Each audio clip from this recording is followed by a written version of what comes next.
Ang basa ng ating kapalaran ngayon ay maaring tumutukoy sa iyo, o sa ibang tao, na kapareho mo na zodiac sign. Ito ay isang simpleng gabay po lamang. Tanging ang Panginoon lamang ang siyang nakakaalam sa magaganap sa ating buhay. Gawing gabay at libangan lamang. Tagalog Chinese Horoscope. October 10, 2023. Year of the Rat. Hindi mapagtatakpan ng isang pagkukunwari ang katotohanan. Kaya wala kang dapat ipag-alala. Kahit pa hindi ka kasihan ng tadhana ngayon, sa huli ay lalabas ang katotohanan kahit na ano pang pagtatakip ang gawin nila. Maswerteng numero, 3, 9, 12, 40. Year of the Ox. Nasa sayo ang mga katangian ng isang tunay na leader kaya hindi ka dapat mag-alinlangan na tanggapin ang alok sayo ng nakararaming miyembro.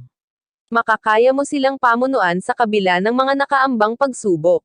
Maswerteng numero, 18, 32, 35, 56.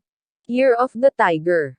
Higit kaninuman ay ikaw ang nakakaalam kung ano ang mas makakabuti para sa iyong mga anak kaya huwag kang mabahali sa gagawin mong pagpapasya. Walang magagawang buti sa iyo ang mga sismosa sa paligid mo. Maswerteng numero, 7, 16, 23, 25. Year of the Rabbit. Ang inaakala mong pagkakataon na hindi na darating sa buhay mo ay magaganap ngayon. Hindi mo na ito inaasahan kaya naman labis ang pagkabigla at sayang mararamdaman mo. Hindi mo na mapapansin ang problemang iniinda. Maswerteng numero, 10, 21, 27, 38. Year of the Dragon. Magiging mapalad ka sa araw na ito dahil sa isang tao na malapit sa puso mo. Ang swerteng ihahatid niya sa iyo ang magiging dahilan ng ngiti sa iyong mga labi sa loob ng maghapon hanggang sa pagtulog mo sa gabi. Maswerteng numero, 44, 46, 72, 78. Year of the Snake. Ang kamalasan mo ngayong araw ay may kaugnayan sa iyong bagong negosyo. Mali ang diskarteng ginagawa mo kaya naman sensible ang araw na ito para sa iyo. Hindi rin ito ang linyang magpapaangat sa kabuhayan nyo. Maswerteng numero, 11, 21, 30, 50. Year of the Horse. Mag-ingat sa mga pagkaing kinakain. Dapat kang maging mapanuri at maging health conscious dahil malapit ka ngayon sa mga karamdaman na ang pagmumulan ay maruming pagkain at hindi masyadong lutong pagkain. Maswerteng numero, 25, 33, 47, 65. Year of the Sheep. Kung alam mo nang mali ang iyong ginagawa ay dapat mo na itong tigilan.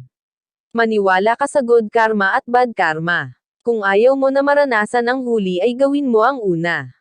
Hindi mo na dapat hintayin pa na madama mong mabuti ang pagkakamali. Maswerteng numero, 18, 24, 26, 34. Year of the Monkey. Malapit nang magwakas ang iyong paghihintay sa isang malaking biyaya kaya hindi ka na dapat mainip pa. Ang katatagan na ipinakita mo nitong mga nagdaang araw ay sapat ng dahilan para mapasayo ang inaasam mo. Maswerteng numero, 13, 14, 45, 56. Year of the Rooster. Isang tao mula sa iyong nakaraan ang magbabalik, subalit hindi para maging bahagi ulit ng buhay mo kundi para ipaalala sa iyo ang obligasyon na halos nakalimutan mo na dahil sa mga bagong kaibigan na pumasok sa buhay mo. Maswerteng numero, 35, 38, 50, 60. Year of the Dog. Makakaramdam ka ng takot dahil muling mananariwa sa iyo ang multo ng iyong nakaraan. Hindi mo na ito gustong maalala subalit sasagi ito sa isip mo nang hindi sinasadya dahil sa isang bagong kakilala na may kinalaman dito. Maswerteng numero, 20, 31, 54, 66. Year of the Pig. Isang magandang araw ito para sa'yo.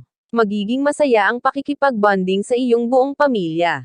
Ngayon mo lang ulit mararanasan ang tunay na saya ng buhay nang hindi nakaharap sa internet at mga kaibigan sa social media. Maswerteng numero, 55, 68, 69, 73. Iyan ang Tagalog Chinese Horoscope. October 10, 2023. Maraming salamat.